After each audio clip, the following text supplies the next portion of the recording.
Hello everyone, Ashutosh Padia this side. और आज की इस वीडियो के अंदर बिल्कुल थंबनेल बिल्कुल सटीक सही पड़ा है आपने। नेटवर्क मार्केटिंग कभी मत करना, कभी भी मत करना। और आज की इस वीडियो में एंड तक मैं आपको बिल्कुल क्लैरिटी देने वाला हूं कि हमें नेटवर्क मार्केटिंग क्यों नहीं करनी चाहिए, कभी नहीं करनी चाहिए। सो इस वीडियो को शुरू करेंगे, लेकिन इससे पहले मैं आपको एक रिक्वेस्ट भी करूंगा कि वीडियो को लाइक करना या डिसलाइक करना ये बाद में डिसाइड करना। पहले अगर वीडियो पे आई गए हो ना, तो एक बार कंटेंट को देख लेना, क्योंकि हो सकता है जो मैं बोलूं, जो आप सोच रहे हो वैसा कुछ हो ही ना, है ना। हो सकता है किसी अलग कंसेप्ट में मैं बात करूं। तो ध्यान से इस वीडियो को देखना और बाद में हम डिसाइड करेंगे, कंक्लूजन पे पहुंचेंगे कि हमें नेटवर्क मार्केटिंग करनी चाहिए, नहीं करनी चाहिए। और मैं टिका रहूंगा बात पे कि नहीं करनी चाहिए, ठीक है। So before we reach the conclusion, एक बार देश के हालात को देखते हैं। अभी देश में जो माहौल चल रहा है उसको एक बार देखते हैं। आपको सबको पता है ये बात कि हैशटैग मोदी रोजगार दो, ये ट्विटर पे ट्रेंड कर रहा है, ठीक है। लाखों लोगों ने ट्वीट किया, रिट्वीट किया, शेयर्स किए, एंड पूरा का पूरा जो हमारे भारत का यूथ है ना, वो इसके समर्थन में। और मैं खुद बोल रहा हूं, मैं खुद इस चीज के समर्थन में हूं। आपको सैलरी सम्मानजनक लगती है? बिल्कुल नहीं। एक्चुअली मैं आईटी इंजीनियर हूँ। अगर यूएस के मुकाबले देखा जाए तो हमें शायद मेरे हिसाब से 10% ही सैलरी मिलती है। अभी आप क्या करते हैं? अभी मैं मतलब इंजीनियरिंग करके अभी सेल्सफोर्स डेवलपमेंट में काम कर रहा हूँ, जॉब कर रहा हूँ मैं। ग्राउंड रियलिटी यही है कि हमें दिखाया जाता है कि आईटी फील्ड में आगे जाके बहुत पैसा है, 1 लाख 2 लाख सैलरी मिलती है ये वो, बट रियलिटी कोई नहीं बताता है कि एग्जैक्ट क्या है।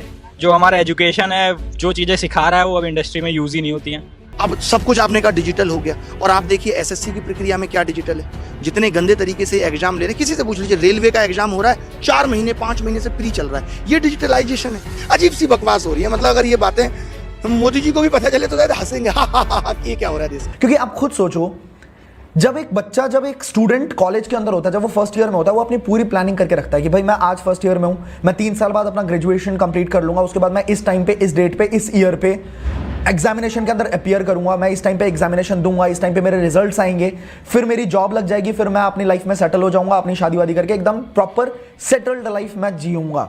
बट जब इस तरह की चीजें होती है ना कि 2-2 साल एग्जामिनेशन के रिजल्ट पोस्टपोन किए जाते हैं, कोई अता पता ही नहीं होता कि भाई एग्जामिनेशन का रिजल्ट आएगा भी नहीं आएगा, फिर होता क्या है कि वो स्टूडेंट की पूरी लाइफ, पूरा फ्यूचर धुंधला सा हो जाता है। उसको समझ नहीं आता कि अब मुझे करना क्या है, मुझे क्या करना चाहिए, राइट। लेकिन उसी टाइम पे उस स्टूडेंट को ये समझ नहीं आता कभी भी कि मुझे बी प्लान हमेशा रखना चाहिए था, मुझे बैकअप प्लान हमेशा तैयार रखना चाहिए था अपने साथ। कोई दिक्कत नहीं है, मैं आपको थोड़ा सा डेटा बताता हूं। आप मुझे एक काम करना, आप सब मुझे कमेंट सेक्शन के अंदर एक चीज लिख के बताओ कि आपके एजुकेशन के ऊपर जितना भी इन्वेस्टमेंट हुआ है, ठीक है, पेरेंट्स ने किया है, जो भी इन्वेस्टमेंट किया है, वो कितना अमाउंट था लमसम, ठीक है। लमसम मतलब अंदाजे से, टेंटेटिवली आप बताना मुझे कि कितनी इन्वेस्टमेंट आपके पढ़ाई के ऊपर आपके पेरेंट्स ने करी है। बिकॉज देखो, एग्जैक्ट तो कोई भी नहीं बता पाएगा, ऑब्वियसली मैं भी नहीं बता पाऊंगा एग्जैक्टली, बट एक लगभग अंदाजे से आप लिखना जरूर।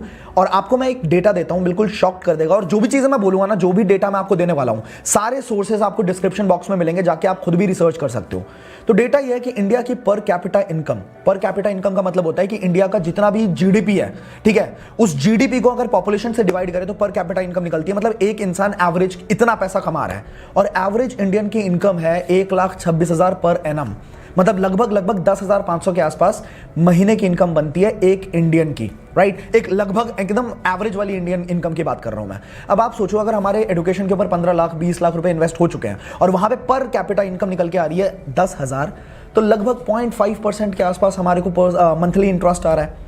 ये बात छोड़ते हैं, ये बात हटाते हैं, साइड करते हैं। आपको जान के हैरानी होगी, 2018 में इकोनॉमिक टाइम्स की रिपोर्ट है ये, 2018 में थोड़े से पियोन के जॉब के लिए, लगभग 62 पियोन के जॉब के लिए 90,000 से ज्यादा लोगों ने अप्लाई किया था, जिसमें 50,000 से ज्यादा लोग ग्रेजुएट थे, ठीक है, 28,000 से ज्यादा लोग पोस्ट ग्रेजुएट थे, और 3700 से ज्यादा लोग पीएचडी थे, मतलब डॉक्टरेट की डिग्री उन्होंने ले रखी थी।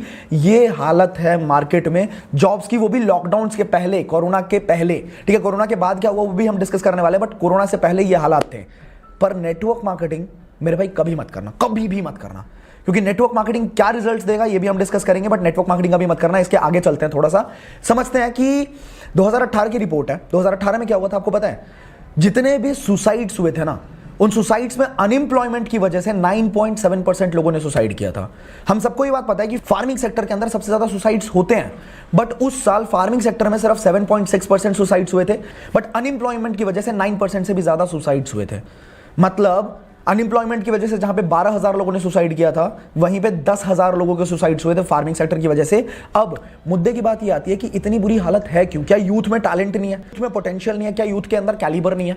मैं बता रहा हूं, यूथ में इतना टैलेंट है ना, भारत के यूथ में इतना टैलेंट है, अगर उसको मौका मिल गया, प्लेटफॉर्म मिल गया, अपॉर्चुनिटी मिल गई, वो तगड़ा मतलब ब्लास्ट कर सकता है। इतना ज्यादा पोटेंशियल है हमारे यूथ में, बट प्लेटफॉर्म की कमी है। और जो प्लेटफॉर्म्स हैं वहां पे भाई नेटवर्क मार्केटिंग कभी मत करना, ठीक है? कभी मत करना। इसके आगे चलते मैं आपको बताता हूं कोरोना वायरस के अंदर क्या हुआ। कोरोना वायरस के लॉकडाउन के बाद इंडिया की हालत जो हुई, होटल इंडस्ट्री की अगर हम बात करें, हॉस्पिटैलिटी इंडस्ट्री की अगर बात करें, तो 38 लाख से ज्यादा लोगों ने जॉब लूज किया। होटल इंडस्ट्री आपको पता है ना, अगर किसी की जॉब लग जाती है उसको लगता है लैविश लाइफस्टाइल है भाई, 5 स्टार्स के अंदर रहना है, 7 स्टार्स के अंदर रहना है, बट वहां पे 38 लाख से ज्यादा लोगों की जॉब्स गई। ट्रैवल इंडस्ट्री की अगर हम बात करें तो 50 लाख से ज्यादा जॉब्स झटके में समझते हो? मतलब लोगों को लगता है कि अरे यार सेकंड सोर्स ऑफ इनकम की क्या जरूरत है, कुछ दूसरा देखने की क्या जरूरत है हमारे को, हमारा धंधा बढ़िया चल रहा है, हमारा खाना पानी बढ़िया चल रहा है, तो वहां पे हमें दूसरी तरफ देखने की जरूरत भी क्या है? एक झटके में लॉकडाउन आता है और उसके बाद 50 लाख से ज्यादा लोगों की जॉब्स चली जाती है। इसके बाद अगर हम बात करें ऑटोमोबाइल सेक्टर की, तो वहां पर भी 10 लाख लोगों से ज्यादा की जॉब्स गई, ठीक है? इसके बाद अगर हम देखें रिटेल सेक्टर के अंदर तो 2 लाख से ज्यादा जॉब्स गई। आईटी सेक्टर के अंदर अगर देखें तो 1.5 लाख से ज्यादा जॉब्स गई।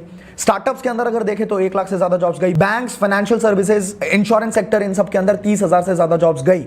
बट इतना सब कुछ होने के बावजूद हमारे आंखों के आगे ये सारी चीजें हो रही हैं, बट फिर भी नेटवर्क मार्केटिंग कभी मत करना, कभी भी मत करना। अगर नेटवर्क मार्केटिंग सही इंडस्ट्री होती ना, तो कोई तो ऐसा बंदा होता, कोई तो गवर्नमेंट का ऐसा इंसान होता, गवर्नमेंट की बॉडी होती जो कभी ना कभी नेटवर्क मार्केटिंग को सपोर्ट करती है, नेटवर्क मार्केटिंग के नाम पे कुछ बोलती, सपोर्ट करती, दिखाती और उनको इंकरेज करती जो लोग नेटवर्क मार्केटिंग करते हैं। The direct selling industry contributes to India's growth and also creates jobs across the nation. It is commendable that this industry engages around 6 million people involved as either distributors or direct sellers, and I have been told that this number could grow to 20 million by 2024, by 2025. The fact that around 25% of the direct sellers are from the age group of 18 to 45 years is a testament that this industry has been given self-employment opportunity to our young generation. चलो वो भी छोड़ो, कोई international इंसान ऐसा होता, कोई international celebrity ऐसा होता जो कभी नेटवर्क मार्केटिंग की सपोर्ट में कोई बात बोलता या लोगों को इंकरेज करता? कभी देखा है आपने? ऐसा कभी हुआ है? नहीं हुआ ना। What's beautiful about network marketing is you get all the benefits of being an owner, but you don't have to be worrying about supply chain. You don't have to be worried about accounting, especially in the world we're in today. And so I think network marketing is amazing. ये बात भी छोड़ते हैं, आपने देखा होगा network marketing के अंदर लोग हमेशा इतने ज्यादा मोटिवेटेड होते हैं, इतने ज्यादा ऐसे होते हैं कि भाई हम तो एंटरप्रेन्योर्स हैं, हम तो आने वाले इंडिया का फ्यूचर है। आपने कभी देखा है किसी भी बड़े एंटरप्रेन्योर को जो नेटवर्क मार्केटिंग के इंसान को ऐसा बोलता हो कि नेटवर्क मार्केटिंग के अंदर जितने लोग होते हैं वो एंटरप्रेन्योर्स एक्चुअली हैं? कभी देखा है आपने? I mean, we were involved with network marketing once with a cosmetics company in the UK, and we would have a dinner every year with all these young entrepreneurs from all over the country. So I'm a tremendous believer in network marketing, and I'm a great believer in entrepreneurs. I think all the future jobs in the next 20 or 30 years will be created by network marketing entrepreneurs and other entrepreneurs around the world. ये भी छोड़ते हैं, भारत में आ जाते हैं, Indian market की बात करते हैं। इंडियन मार्केट में कभी अगर नेटवर्क मार्केटिंग अच्छा ही होता तो आप खुद सोचो ना, बड़े बड़े जो यूट्यूबर्स हैं जो 15 मिलियन लेके बैठे हैं, जो 19 मिलियन लेके बैठे हैं, वो कभी ना कभी नेटवर्क मार्केटिंग के सपोर्ट में कोई बात तो बोलते। कभी बोला है? कभी देखा है आपने? आज अगर आप एमएलएम में सफल नहीं भी हो, कभी भी सफल ना हो, आप पक्का विफल हो जाए तो भी एमएलएम जरूर ज्वाइन करना चाहिए। अगर आपको कभी भी सफलता नहीं मिलती, कोई बात नहीं, एमएलएम जरूर ज्वाइन करना चाहिए। हमारे देश के हर नौजवान को करना चाहिए, हमारे देश के हर बुद्धिमान व्यक्ति को करना चाहिए। और आपको बताऊंगा, मैं अपने बेटे को भी एमएलएम जरूर ज्वाइन कराऊंगा। मैं ऐसा, उसकी मर्जी है, अगर वो नहीं रहना चाहता नहीं रहेगा, लेकिन एक बार अपने प्रेम से उसको विश्वास दिला के कुछ महीनों के लिए तो जरूर ज्वाइन कराऊंगा। अगर आप विफल हो जाए ना तो भी कोई बात नहीं, उम्र की शुरुआत के समय में किसी एक अच्छी कंपनी को पकड़ के एमएलएम जरूर ज्वाइन कर लो। विफल होने में भी कोई समस्या नहीं, क्योंकि वहां पे लर्निंग आपके लिए बहुत हो जाएगी। ये इंडस्ट्री आपको अंदर से ताकतवर बना देगी, जिंदगी में कहीं भी जाओगे उसका लाभ प्राप्त करोगे। अच्छा, कोई वीडियो दिख गई क्या आपको? अरे यार ये मेरा एडिटर हमेशा गलतियां कर देता है भाई, तुमको क्या बोले, चलो छोड़ो आगे बढ़ते हैं। नेटवर्क मार्केटिंग अगर सही इंडस्ट्री होती है ना तो गवर्नमेंट के गाइडलाइंस लॉन्च हो जाते हैं, और इसके अलावा गाइडलाइंस 2016 में लॉन्च हो चुके होते हैं, और अगर लॉन्च हुए हैं तो मैं आपको पीडीएफ भी दे देता डिस्क्रिप्शन बॉक्स में, आप वहां से डाउनलोड करके पढ़ भी सकते थे कि क्या सच में लॉन्च हुए हैं। और सही बात यह है कि लॉन्च हुए हैं। अगर नेटवर्क मार्केटिंग इंडस्ट्री सच में बढ़िया होती तो कोई दिल्ली यूनिवर्सिटी जैसी ऑर्गेनाइजेशन होती, ठीक है, जो कि अपने कॉमर्स वाले स्टूडेंट्स को बाकायदा अपने सिलेबस के अंदर पढ़ा रही होती कि नेटवर्क मार्केटिंग एक सब्जेक्ट है। अगर सही इंडस्ट्री होती तो ऐसा होता, लेकिन है क्या? हाँ जी बिल्कुल है, बिल्कुल है। ठीक है, नेटवर्क मार्केटिंग के बारे में अगर मैं बताऊं, एक मामूली सा इंसान, एक बिल्कुल बच्चा, 19 साल का लड़का, वो जिसको एक 5,000 के मतलब ऑफिस का भी खर्चा नहीं उठा सकता था, वो आज के टाइम पे वो 5 स्टार्स के अंदर रहता है। आज के टाइम पे 5 स्टार्स के अंदर जाने से पहले उसको सोचना नहीं पड़ता। आज के टाइम पे एक ट्रिप लेके गया था, मनाली के अंदर ट्रिप लेके गया था, और लगभग 4-4.5 लाख रुपए खर्च कर दिए, पूरी टीम को पूरी तरीके से स्पॉन्सर्ड ट्रिप दी थी। ठीक है, एक लड़का इतनी सारी चीजें नहीं कर पाता। इसके अलावा मैं आपको बात बताऊं, एक लड़का 500 रुपए से 60 लाख तक की जर्नी को कवर नहीं करता। भरोसा नहीं हो रहा है ना? भरोसा नहीं हो रहा है ना? मुझे पता है हमारा भारत महान है, ठीक है, हमारा भारत इतना महान है कि यहाँ पे अगर बोल दिया जाना कि भाई सांप दूध पी रहा है, तो बच्चा दूध पिए ना पिए कटोरा लेके पहुंच जाएंगे सांप को दूध पिलाने के लिए, पूरी भीड़ लग जाएगी। अगर ये बोल दिया जाए कि गणेश जी लड्डू खा रहे हैं, तो लड्डू पूरी दुनिया खिलाने पहुंच जाएगी उनको। बट ये बोला जाए कि पैसे आते हैं, सच में आते हैं। एक इंसान चीख चीख के बोल रहा है, यूट्यूब पे खुले में बोल रहा है, ठीक है, कि पैसे आते हैं, वाइट पैसे आते हैं, बट भरोसा नहीं होगा। तो एक काम कर लेना, आई बटन पे लिंक दे दूंगा, आई बटन मतलब यूट्यूब पे कॉर्नर पे दिख रहा होगा, लिंक दे दूंगा, जाके उस वीडियो को देखना, आपको खुद समझ आ जाएगा कि आते हैं या नहीं आते। और एंड में मैं यही बात बोलूंगा, भाई नेटवर्क मार्केटिंग, हाथ जोड़ के बोल रहा हूं, कभी मत करना। अगर आपको लगता है कि भाई नेटवर्क मार्केटिंग ये होता है वो होता है, सी 2 तरह की इंडस्ट्री है यूट्यूब के ऊपर। YouTube के अंदर एक इंटरटेनमेंट इंडस्ट्री है, एक इंफोटेनमेंट इंडस्ट्री है। अब इंटरटेनमेंट वाला इंसान जब इंफोटेनमेंट में घुसने की कोशिश करता है, और जो इंसान उसने कभी भी किसी बिजनेस के ऊपर बात नहीं करी हो, वो बिजनेस के ऊपर ज्ञान देना शुरू करता है, तो वहां पे आपको समझना चाहिए कि आपको उसकी इंफॉर्मेशन लेनी है या नहीं लेनी है, उसकी क्रेडिबिलिटी कुछ है या नहीं है। ये टोटली आपके ऊपर है, ठीक है। जिसने जो काम किया होगा वही उसी के बारे में आपको बता सकता है।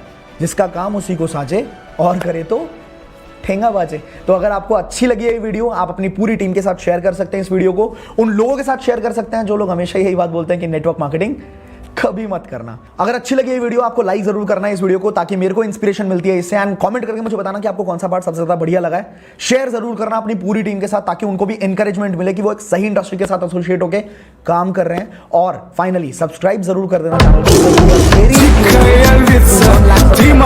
को। बहुत मजा आने वाले टाइम में बहुत सारी वीडियोस आने वाली हैं। सो लाल बटन मिल जाएगा, क्लिक कर देना, बेल आइकन हिट कर देना। I will see you in the next video. Till the time, बड़ा खेलते हैं।